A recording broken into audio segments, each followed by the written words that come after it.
There is a version of wealth that rarely makes it onto your feed. Not the version with sports cars and penthouse apartments and designer watches on Instagram.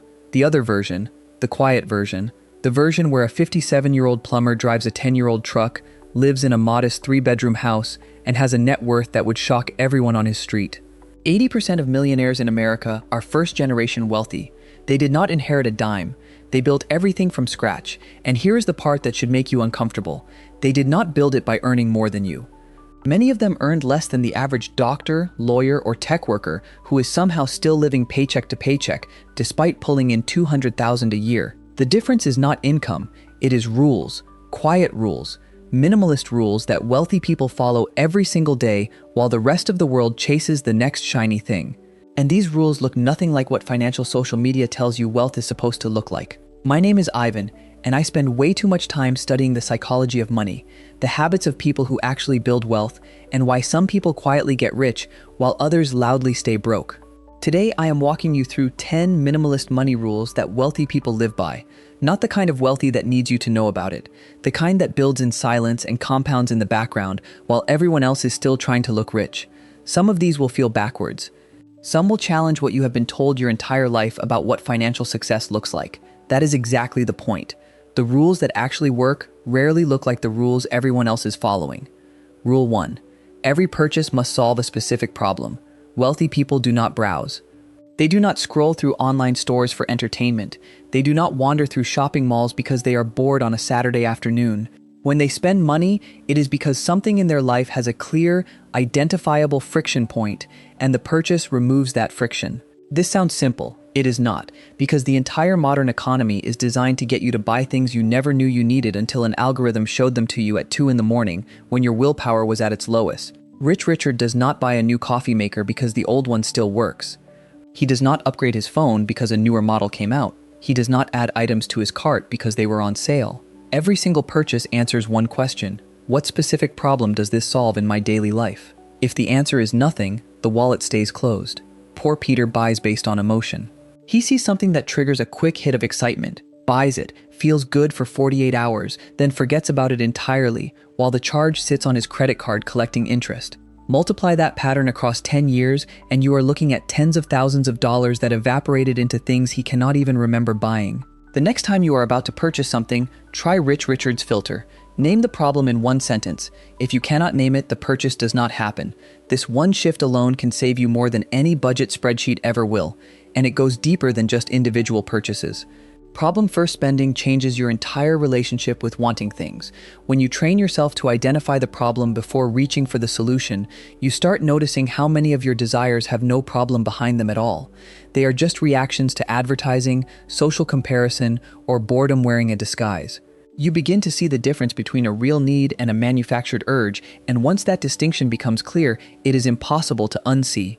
Rich Richard has been practicing this filter for so long that the process is automatic. He walks through a store and his brain quietly asks the question before his hand reaches for anything. That automatic response did not happen overnight. It took months of deliberate practice.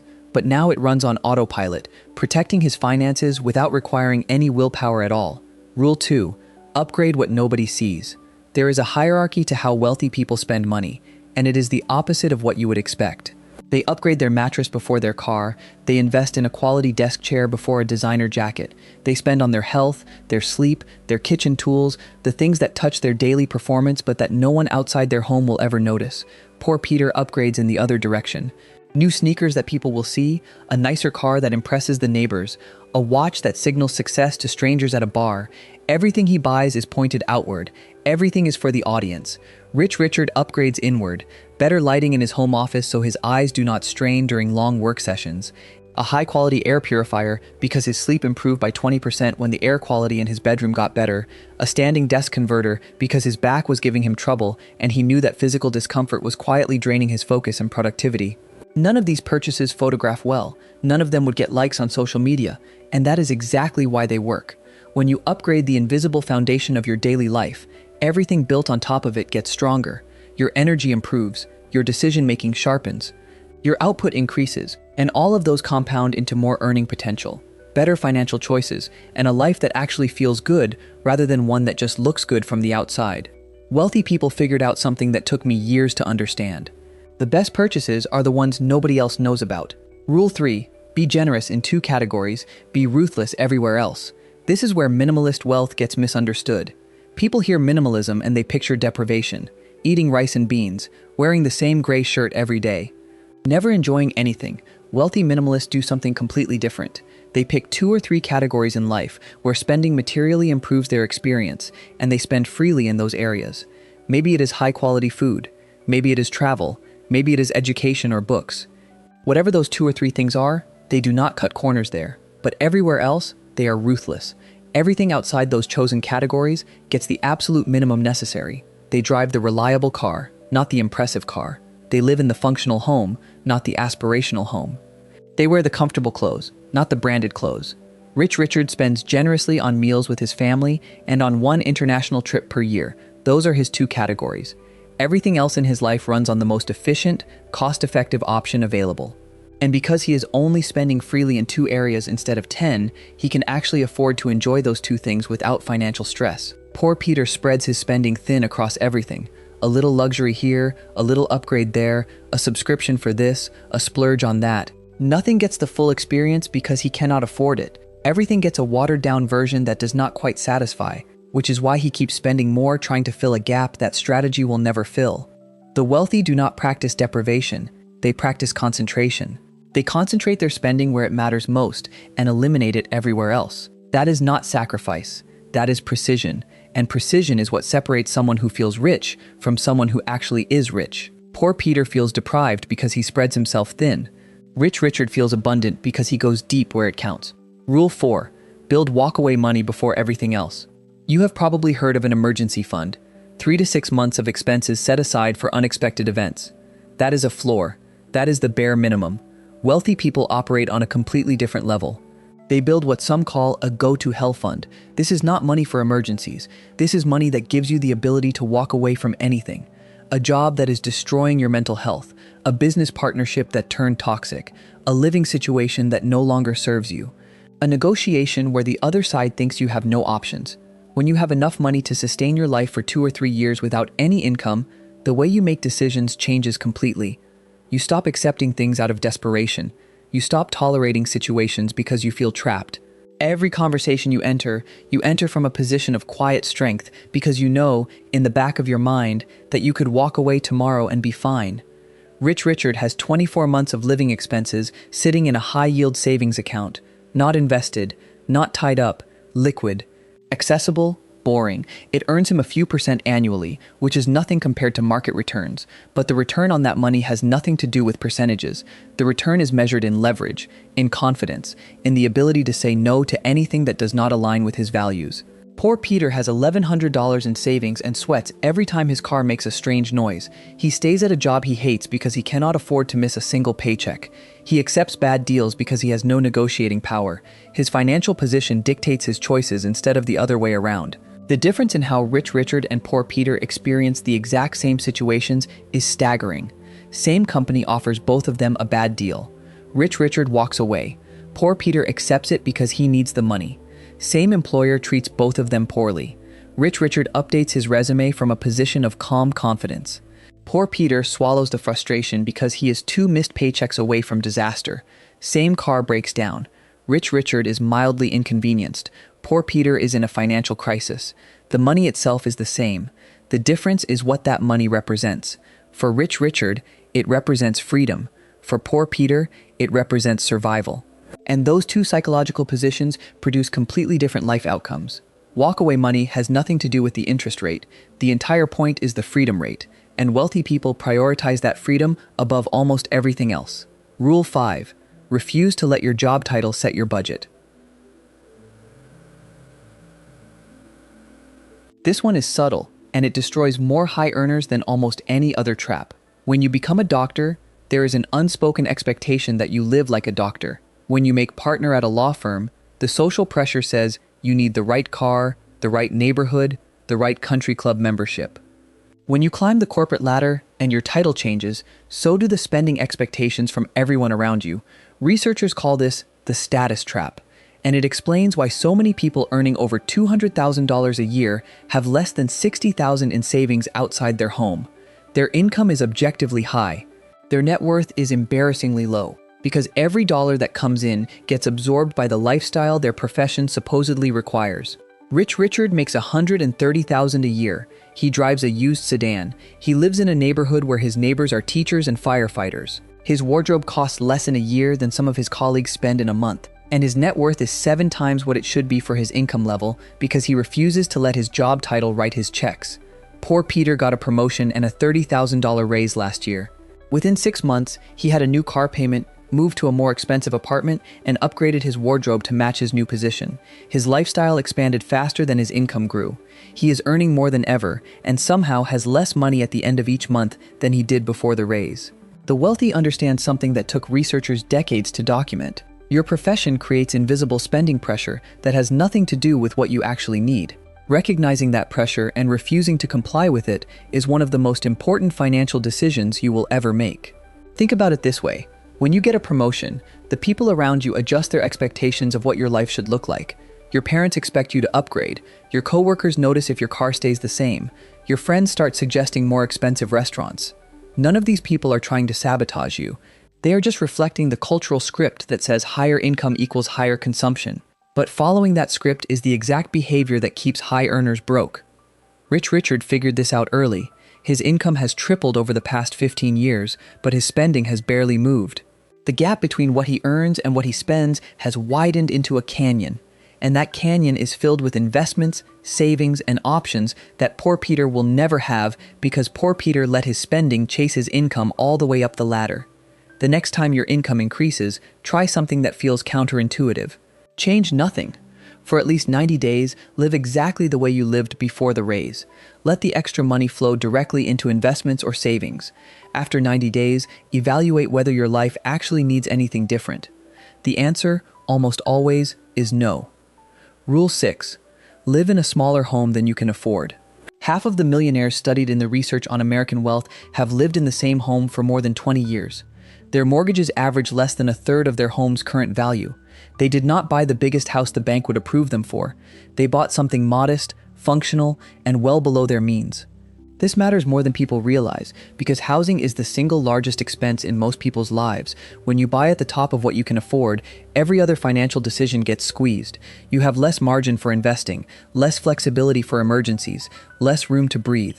Rich Richard could afford a 4,000 square foot house in a high-end subdivision. He lives in an 1,800 square foot home in a quiet middle-class neighborhood. His mortgage payment is 15% of his take-home income instead of the 40% that banks are willing to approve. That gap, the 25% he does not spend on a bigger house, has been flowing into investments for 15 years. It has compounded into a number that would make his neighbors' jaws drop if they ever found out. Poor Peter stretched to buy the biggest home he could qualify for because he believed a bigger home meant a better life. His mortgage eats 42% of his income. He cannot furnish half the rooms. The property taxes are brutal. The maintenance costs for a house that size quietly drain another several thousand a year. He owns a big house, but the big house owns him right back. The minimalist approach to housing has nothing to do with living in a shoebox. It means buying below your ceiling, so the gap between what you earn and what you spend on shelter becomes the engine that builds everything else. If you are watching this and recognizing some of these patterns in your own life, you are already ahead of most people. The fact that you are thinking about the psychology behind your money decisions, not just the math, means you are asking the right questions. I actually built a tool that helps you take this even further.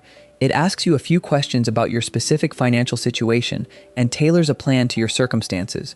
If you are curious, the link is the first one in the description below. Take the quiz and see what it comes back with. You might be surprised at what it reveals. Rule 7. Invest in the most boring things you can find. 72% of millionaires credit consistent, simple investing as a primary driver of their wealth. Not stock picking, not day trading, not getting into crypto early, not finding the next unicorn startup before it takes off.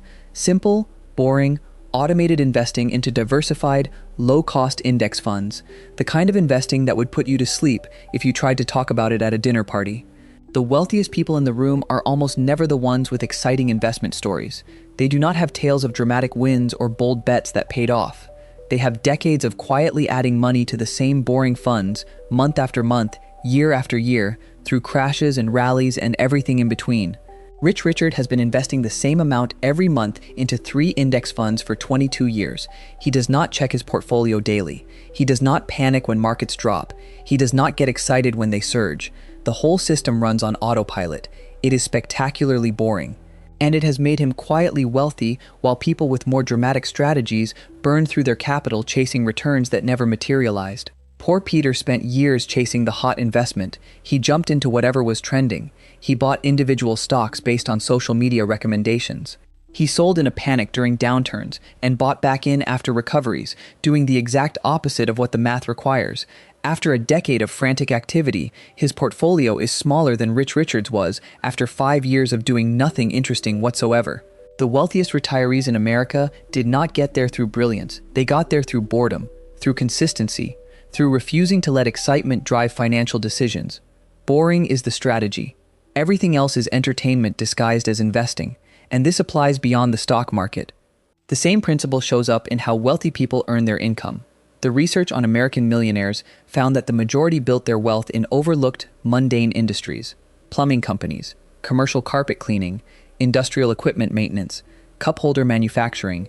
These are not the industries that get featured in business magazines or celebrated at tech conferences, but they are the industries that produce steady, predictable cash flow year after year while trendy startups burn through funding and disappear. Rich Richard's neighbor started a small landscaping company 20 years ago. Today, it employs 40 people and generates reliable revenue every single month, regardless of what the stock market is doing. Meanwhile, 3 of his college friends who chased exciting tech ventures have nothing to show for it except a few impressive dinner party stories and a lot of lost capital. The pattern is the same whether you are investing or earning. Boring, predictable, and consistent beats exciting, volatile, and dramatic. Every time, over every time horizon, in every economic environment. The wealthy learned this early. Everyone else learns it too late. Rule 8. Treat every yes as a no to something else. Wealthy people have an unusual relationship with the word no. They use it constantly, and they use it without guilt, without elaborate explanations, and without apology. Every time you say yes to a dinner you do not want to attend, you are saying no to an evening that could have been spent on something that actually moves your life forward. Every time you say yes to a purchase you do not need, you are saying no to the investment that purchase could have become. Every time you say yes to a commitment that drains your energy, you are saying no to the investment that drains your energy. You are saying no to the investment that drains your energy. You are saying no to the investment that drains your energy. You are saying no to the investment that drains your energy. You are saying no to the investment that drains your energy. You are saying no to the investment that drains your energy. You are saying no to the investment that purchase could have become. Rich Richard turns down invitations regularly. He declines business opportunities that sound exciting but do not align with his long-term strategy. He says no to impulse purchases, no to unnecessary upgrades, no to social obligations that exist only because declining them feels uncomfortable. His no is entirely strategic. It protects the time, energy, and capital that fuel everything he is actually building. Poor Peter says yes to everything because saying no feels rude. He agrees to dinners that cost $200 and leave him drained. He accepts side projects that spread his focus across 12 directions instead of concentrating it on the 2 that matter. He buys things because someone recommended them, not because he needed them. His inability to say no quietly bleeds his finances from 1,000 small cuts that never individually seem important but collectively prevent him from ever building real momentum. The refusal muscle is like any other muscle. It gets stronger with use, and once it is strong, it becomes one of the most valuable financial tools you own, because the ability to say no without flinching is the ability to protect everything you are building. Rule 9. Obsess over the plan, not the product. 84% of wealthy individuals follow a structured, written financial plan.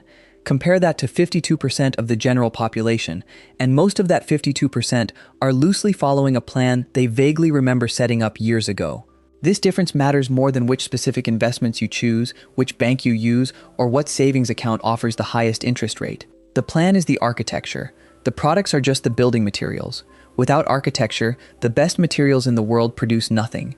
Rich Richard sits down quarterly and reviews his complete financial picture: income, expenses, savings rate, investment performance, insurance coverage, tax strategy, estate planning. He does not obsess over whether his index fund returned 7.2% or 7.8% last quarter. He obsesses over whether his overall trajectory is on track for the life he wants in 10 years. Poor Peter spends hours researching the best high-yield savings account to squeeze out an extra 0.25%. He reads 15 articles comparing two nearly identical credit cards. He watches videos about individual stocks. He is obsessed with the products, but has never once sat down and mapped out a comprehensive plan for where he wants to be financially in 5, 10, or 20 years. One of them has a destination and a route. The other has a really nice car and no idea where he is driving. The plan beats the product every single time. The reason this matters so much is that a plan creates context for every financial decision you make. When you know where you are heading, individual choices stop being isolated events and start fitting into a larger picture. Should you take that job offer? The plan answers it. Should you move to a cheaper city? The plan answers it. Should you buy or rent? The plan answers it.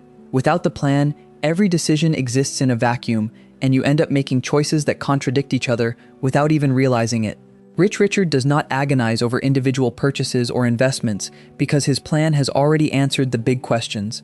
He knows his savings rate, his target retirement age, his acceptable risk tolerance, and his monthly surplus. Individual decisions become simple math against those established parameters.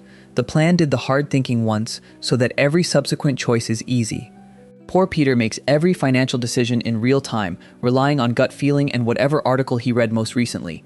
His choices feel independent, but they are actually random, which is why his financial life feels chaotic even when individual decisions seem reasonable in the moment. Rule 10. Spend money to buy time. Never spend money to buy attention. This might be the single most important distinction between people who build wealth and people who spend it. Wealthy people view money through one filter above all others. Does this purchase give me more time? A dishwasher gives you time. A meal delivery service on your busiest work nights gives you time. A house cleaner who comes twice a month gives you time. A slightly more expensive direct flight versus a cheaper connection with a 4-hour layover gives you time. These purchases feel invisible. Nobody sees them. Nobody is impressed by them. And that is exactly why wealthy people prioritize them. Rich Richard hired someone to handle his lawn and basic home maintenance. Cost him about $300 a month. That freed up approximately 8 hours per month. He uses those 8 hours on work that generates far more than $300 per month. The math is simple, and the trade is asymmetric in his favor. He spent a small amount of money and received a disproportionate return in time, energy, and earning capacity. Poor Peter spends money on things that buy attention, the sneakers that turn heads, the watch that starts conversations, the car that makes coworkers look twice in the parking lot. Every purchase is pointed outward, at an audience that does not actually care about him nearly as much as he thinks they do. He is trading real resources for temporary social signals that depreciate faster than the items themselves. And the irony is that the people poor Peter is trying to impress with his purchases are not thinking about him at all. They are too busy worrying about their own image to spend more than 3 seconds noticing his new shoes. The entire performance is for an audience that is not watching. Meanwhile, the money he spent performing could have been buying back the hours he will never get again. Rich Richard made this calculation years ago, and the math was obvious. 1 hour of his time is worth a specific, calculable amount. Any purchase that saves him an hour for less than that amount is a guaranteed positive trade. Any purchase whose only purpose is to be seen by other people is a guaranteed loss. Once you frame spending decisions through this lens, the choices become almost embarrassingly simple. Time is the only resource in your financial life that you cannot earn more of. You can always make more money. You can always find new investments. You can always rebuild savings, but you cannot manufacture a single additional hour. Wealthy people internalize this truth early, and once you internalize it, the way you spend money changes permanently. You will never see the purchases that made someone truly wealthy. You will never scroll past them on social media.